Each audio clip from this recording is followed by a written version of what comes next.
ముఖ్యంగా ఈ మధ్యన ఈ కోవిడ్ వచ్చి వెళ్ళాకే సార్ ఈ కోవిషీల్డ్ మీద జనాల్లో చాలా అపోహలు ఉన్నాయి. అదేంటంటే ఆ వ్యాక్సిన్ తీసుకుంటే కొన్ని రోజుల తర్వాత బ్లడ్ థిక్కెన్ అయ్యి హార్ట్ అటాక్ వస్తుంది, కీళ్ళ నొప్పులు వస్తున్నాయి, రకరకాల సైడ్ ఎఫెక్ట్స్ వస్తున్నాయని చాలామంది భయపడుతున్నారు. అది కాకుండా ఆ కంపెనీ కూడా ఒక స్మాల్ చేంజెస్ ఉండొచ్చు అని స్టేట్మెంట్ ఇవ్వడంతో చిన్న ప్యానిక్ సిచ్యువేషన్ వచ్చింది. యాక్చువల్గా ఆ కోవిషీల్డ్ వ్యాక్సిన్ సైడ్ ఎఫెక్ట్స్ ఏంటి, ఉంటాయా లేకపోతే ఏంటన్నది ఒకసారి మా ఆడియన్స్ అందరికీ. అంటే బేసిక్గా ఎనీ వ్యాక్సిన్, మీరు ఏ వ్యాక్సిన్ అయినా తీసుకోండి, వ్యాక్సిన్ తీసుకున్న తర్వాత ఫస్ట్ 24-48 అవర్స్ మన దగ్గర వెళ్ళేటప్పుడు ఒక డోలో ట్యాబ్లెట్, ఒక పారాసిటమాల్ ట్యాబ్లెట్లో ఇచ్చి పంపిస్తారు. ఎందుకంటే కొంత రియాక్షన్ అనేది బాడీలో ఉంటుంది, అది అవసరం. దానివల్లే మన ఇమ్యూనిటీ డెవలప్ అవుతుంది. కొన్నిసార్లు ఆ రెస్పాన్స్ అనేది బాగా ఎగ్జాజరేటెడ్గా ఉండొచ్చు. అది హార్మ్ఫుల్ ఎఫెక్ట్స్కి దారితీస్తుందా లేదా అనేది జనరల్గా ఫస్ట్ 2 days to 2 weeks లోపల తెలిసిపోవాలి. మ్యాక్సిమం అంటే 1 month తర్వాత దాని ఎఫెక్ట్ ఉండదు. సో ఈ థ్రాంబోసిస్ అంటే రక్తం గడ్డగట్టం దాని లోపల, ఇది మన రక్తనాళాల లోపల, అదేవిధంగా సైటోపీనియా అంటే బేసిక్గా ప్లేట్లెట్స్ అని ఉంటాయి.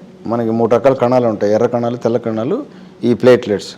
ఈ ప్లేట్లెట్స్ని జనరేషను, డిస్ట్రక్షన్ రెండు తగ్గించేస్తున్నారు. డిస్ట్రక్షన్ పెంచుతుంది ఈ వ్యాక్సిన్ ఎఫెక్ట్. సో ఇవి రెండు వస్తాయి, అవి ఎక్స్పెక్టెడ్. యాక్చువల్ కోవిడ్ వల్ల ఇప్పుడు మీరు డెంగ్యూ ఫీవర్ తీసుకున్నారనుకోండి, అందరికీ తెలిసిందే ప్లేట్లెట్స్ పడిపోతాయి, ఎందుకంటే ప్లేట్లెట్స్ని డిస్ట్రక్ట్ చేస్తాయి. అది దాని జబ్బు ప్రభావం. అదేవిధంగా కోవిడ్ వల్ల కూడా థ్రాంబోసైటోపీనియా రావచ్చు, ఈ ఇంట్రావాస్కులర్ థ్రాంబోసిస్ రావచ్చు అనేది మొదట్లో ఎక్కువ మంది చనిపోవడానికి కారణం కూడా అదే.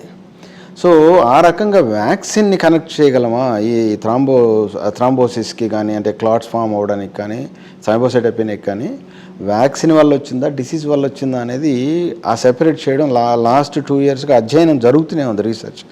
డైరెక్ట్గా వ్యాక్సిన్ కనెక్ట్ చేయొచ్చా, డైరెక్ట్గా డిసీజ్ కనెక్ట్ చేయొచ్చా అనేది ఇంత మటుకి సైంటిఫిక్గా, శాస్త్రపరంగా నిర్ధారణ చేసింది లేదు. కాకపోతే ఈ ఆస్ట్రాజెనికా వాళ్ళు, అది ఆక్స్ఫర్డ్లో జరిగిన రీసెర్చ్, అది దాన్ని వాళ్ళు తీసుకుని వ్యాక్సిన్ చేశారు.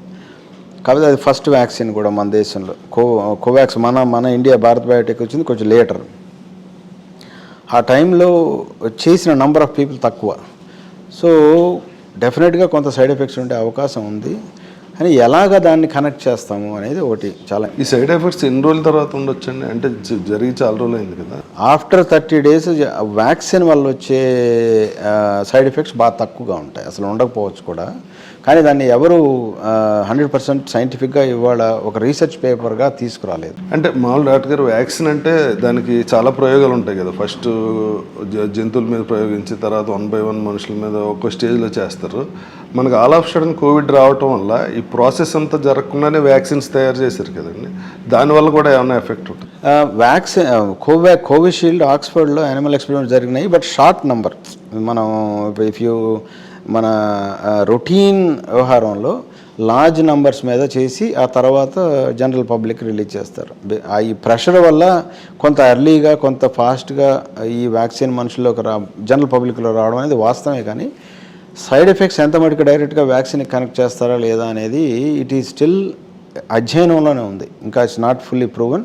ఆస్ట్రాజెనికా వాళ్ళు యాక్సెప్ట్ చేశారు, లండన్లో హైకోర్టులో యాక్సెప్ట్ చేశారు దాన్ని.